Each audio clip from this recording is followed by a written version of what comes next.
Nous allons débuter une série de 6 émissions qui s'intitule Les 4 lois spirituelles ou bien connaître Dieu personnellement. C'est une méthode qui a été inspirée par le docteur Bill Bright et qui a fait ses preuves durant de nombreuses années. Ce sont des millions de personnes qui ont été touchées au travers de cette méthode. Et nous allons voir ensemble comment l'utiliser.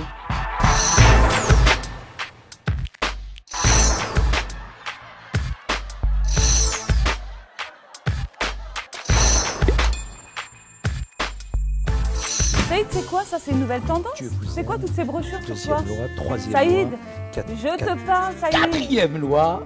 Mais Saïd, Mais je vais Saïd, évangéliser, explique-moi il va tout. pourquoi tu as toutes ces brochures sur toi? Mais Fatima, c'est la technique, c'est la meilleure méthode aujourd'hui au monde pour partager l'évangile d'une manière simple et concrète.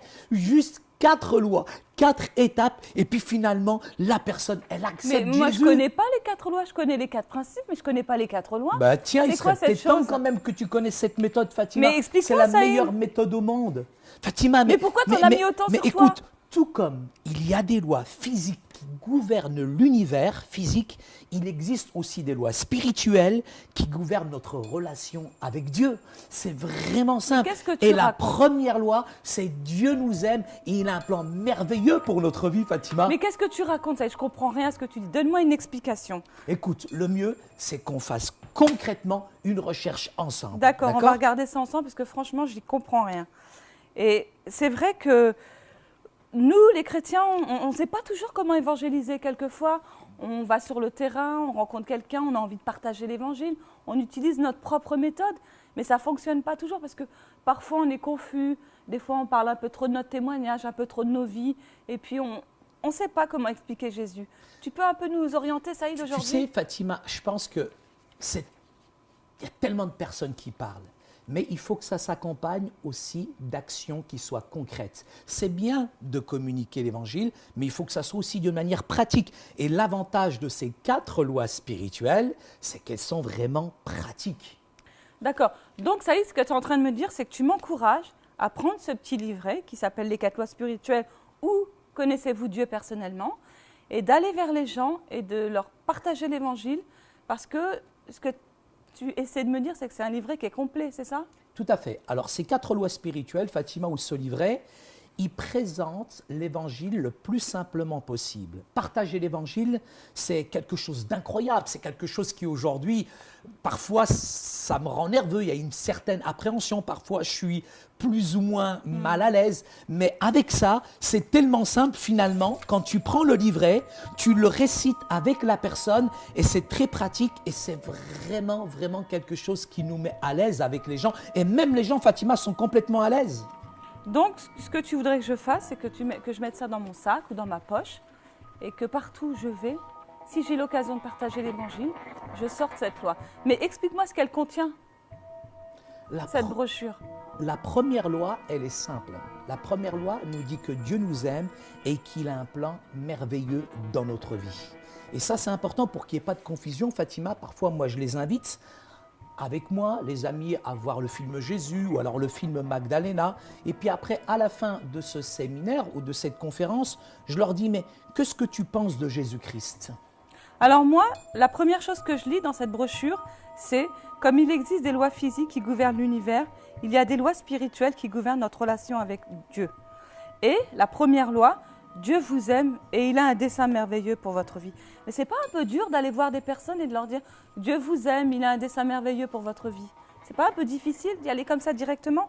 Écoute, celui qui t'écoute peut te demander, mais comment tu peux dire ça, etc. Comment tu pourrais dire cela? Tu peux simplement lui répondre que les lois que nous donnons sont simplement, en tout cas, basées sur la Bible, sur la parole de Dieu. Par exemple, dans Jean 3,16. Car Dieu a tant aimé le monde qu'il a donné son Fils unique afin que quiconque croit en lui ne périsse point, mais qu'il ait la vie éternelle. Ça, c'est un verset que j'ai appris dès le début de ma conversion. Et c'est un verset que j'aime beaucoup. Et il y a un autre verset, c'est Jean 10, 10. Je suis venu afin que les brebis aient la vie et qu'elle l'ait en abondance. Et ça fait référence à l'amour de Dieu finalement. Ça fait référence à la première loi que tu viens de citer. Saïd, il y a une seconde loi. Oui, alors cette seconde loi, elle est toute simple. La seconde loi, elle est là. La seconde loi nous dit, l'homme est séparé de Dieu à cause de quoi? Al-Khatiya, à cause du péché. Ainsi, Fatima, il ne peut connaître l'amour et le dessein de Dieu pour sa vie. Qui a péché? C'est l'homme. Donc automatiquement, il y a une séparation entre nous et Dieu à cause du péché. Et dans Romains 3,23, il est écrit dans cette deuxième loi, « Tous ont péché et sont privés de la gloire de Dieu ». C'est vrai que l'homme, il a tendance à rejeter Dieu, il a tendance à être obstiné, à dire moi, je n'ai pas besoin de Dieu, je vais faire ma vie. Et puis finalement, il est loin de Dieu et il ne peut se réconcilier par lui-même auprès de Dieu. C'est intéressant, Fatima, de voir qu'entre nous et Dieu, tu vois, on voit cette nette séparation. Il y a comme un fossé, il y a comme un gouffre qui nous empêche de passer de l'autre côté. Pourquoi? Parce qu'à cause du péché, je dirais, la relation a été brisée. Si bien que l'homme, il est dans la rébellion, il est dans l'indifférence, et Dieu appelle ça le péché, cette séparation. Tu sais, moi, autrefois, quand je ne connaissais pas Jésus, j'essayais d'atteindre Dieu par mes propres œuvres. Mais finalement, je n'y arrivais pas parce qu'il n'y a rien qui se passait. Et il est écrit dans la Bible, Jésus-Christ est la seule provision de Dieu pour le péché de l'homme. Au travers de lui, tu peux connaître et expérimenter l'amour de Dieu et son plan pour ta vie. Et c'est vrai que finalement, c'est qu'au travers de Jésus qu'on peut connaître Dieu. Un autre verset dans Romains 5,8, « Mais Dieu prouve son amour envers nous en ce que nous étions encore des pécheurs, Christ est mort pour nous. » Et Saïd, moi, ça m'encourage de savoir que, alors que j'étais encore pécheur, alors que j'essayais de faire mes propres œuvres pour plaire à Dieu, Christ est venu jusqu'à moi et il est mort pour moi, pour me réconcilier avec Dieu. C'est intéressant de voir que non seulement Christ est mort, mais il est ressuscité. Et en plus, le troisième jour, ça a été, je dirais, la plus grande victoire, Fatima, sur le péché. Dans 1 Corinthiens, au chapitre 15, le versets 3 et 6, nous dit « Christ est mort pour nos péchés, qu'il a été enseveli, qu'il est ressuscité le troisième jour, selon les Écritures, et qu'il est apparu à Céphas, puis aux 12. Ensuite, il est apparu à plus de 500 frères à la fois. » Tu sais, Fatima, tu as l'homme qui est ici, en bas. Et l'homme, par toutes ses méthodes, par tous ses pouvoirs, par toutes ses œuvres, essaye d'atteindre Dieu. Mais l'homme ne peut pas atteindre Dieu. Pourquoi? Parce que Christ, tu vois, nous a atteints. C'est lui qui nous a atteints, c'est lui qui est venu sur cette terre. Et on se donne tellement de peine pour atteindre Dieu. Et ça, c'est le résultat de la religion qui essaye d'atteindre Dieu. Mais l'Évangile nous a atteints à travers Jésus-Christ. Et à travers la croix aujourd'hui, nous avons la solution du salut et de la rédemption. Et c'est là où on peut être en mesure d'être finalement en communion avec Dieu. Alors ça, c'est la troisième loi. Jésus-Christ est la réponse de Dieu au péché de l'homme. En lui, vous pouvez connaître l'amour et le dessein de Dieu pour votre vie. Mais il existe aussi une quatrième loi, Saïd. Et cette quatrième loi, qui est la dernière, elle dit ceci. On doit recevoir Jésus-Christ personnellement comme notre Sauveur et Seigneur. Ainsi, nous pouvons connaître et expérimenter l'amour de Dieu et son plan pour nos vies. C'est pour ça que Dieu dit, Jésus dit, à ceux qui croient, à ceux qui le reçoivent, il donne le pouvoir, la force, la capacité de devenir enfant de Dieu. Et ça, c'est un texte qui est vraiment fort, Fatima.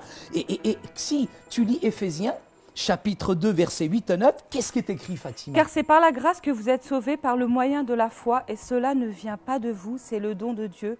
Ce n'est point par les œuvres, afin que personne ne se glorifie. Et c'est ce que je disais tout à l'heure. Moi, j'essayais de faire mes œuvres pour plaire à Dieu. Non, mais là, Fatima, tu n'as plus besoin de faire ça. Parce qu'aujourd'hui, ça, c'est la nouvelle naissance.